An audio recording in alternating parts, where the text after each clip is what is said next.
Salam sejahtera dalam kasih Yesus bagi Bapak, Ibu, dan anak-anak, keluarga Kristen yang dikasihi dan diberkati Tuhan. Salam jumpa dalam santapan harian keluarga di hari ini bagi keluarga Kristen dimanapun saudara berada. Damai sejahtera dan sukacita Roh Kudus melimpah senantiasa dalam hati dan kehidupan keluarga Kristen yang terkasih. Keluarga Kristen yang diberkati Tuhan, mari kita berdoa sebelum membaca firman Tuhan. Ya Aba, ya Bapa, firman yang hidup dalam Tuhan Yesus Kristus, kami hendak mendengarkan firman-Mu. Kami mohon ya Roh Kudus, mampukanlah kami untuk mengerti kebenaran firman Tuhan, supaya di dalam perjalanan hidup kami mau hidup sesuai kebenaran sabda firman-Mu. Amin. Bapak, Ibu, dan anak-anak, keluarga Kristen yang terkasih, bacaan firman Tuhan di saat ini terambil dari Imamat pasal 25 ayat 14 sampai ayat yang ke-17. Apabila kamu menjual sesuatu kepada sesamamu atau membeli daripadanya, janganlah kamu merugikan satu sama lain. Apalagi engkau membeli dari sesamamu, haruslah menurut jumlah tahun sesudah tahun Yobel. Dan apabila ia menjual kepadamu, haruslah menurut jumlah tahun panen. Makin besar jumlah tahun itu, makin besarlah pembeliannya. Makin besarlah pembeliannya, dan makin kecil jumlah tahun itu, makin kecillah pembeliannya. Karena jumlah panenlah yang dijualnya kepadamu.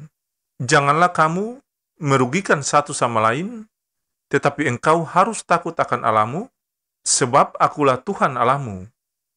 Demikianlah sabda firman Tuhan di saat ini, tetapi hendaklah kamu menjadi pelaku firman dan bukan hanya pendengar saja, sebab jika tidak demikian, kamu menipu diri sendiri. Amin. Keluarga Kristen yang diberkati dan dikasihi Tuhan, santapan harian keluarga di hari ini berjudul, Jangan bikin orang lain susah dan rugi. Keluarga Kristen yang dikasihi Tuhan, dalam dunia ekonomi, faktor yang paling diutamakan adalah keuntungan. Alasannya, prinsip utama dalam ekonomi adalah pengorbanan yang sekecil-kecilnya, tetapi memperoleh hasil yang sebesar-besarnya.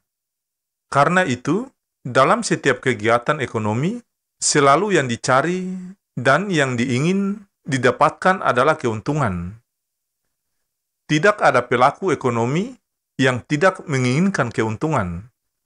Pelaku ekonomi tidak mau mengalami kerugian dalam setiap tindakan ekonominya. Hal inilah yang membuat umumnya manusia dalam setiap pekerjaan mengejar keuntungan, lalu orang lain mendapatkan kerugian. Keluarga Kristen yang diberkati Tuhan, setiap manusia tidak mau mengalami kerugian dalam segala aspek kehidupannya. Kadangkala, bahkan seringkali, agar tidak ingin mengalami kerugian, manusia lalu melakukan segala cara untuk mendapatkan keuntungan. Disinilah manipulasi, rekayasa, parlente, dan penipuan terjadi. Masing-masing orang selalu ingin menang dan ingin untung dengan cara apapun, menghalalkan segala cara. Prinsipnya, yang penting saya untung, walaupun yang lain rugi, itu tidak jadi masalah bagiku. Keluarga yang diberkati Tuhan, firman Tuhan dalam Imamat pasal 25 ayat 14 sampai ayat 17 mengingatkan kita bahwa segala pikiran, perkataan, bahkan perbuatan kita tidak boleh membuat orang lain mengalami kerugian. Kita mesti hidup dalam rasa takut akan Tuhan, sebab orang yang takut akan Tuhan adalah orang yang tidak membuat orang lain mengalami kerugian melalui pikiran, perkataan, bahkan tindakannya. Karena itu, berhati-hatilah menggunakan hidup dalam bidang ekonomi, sosial, politik, budaya, dan lain sebagainya.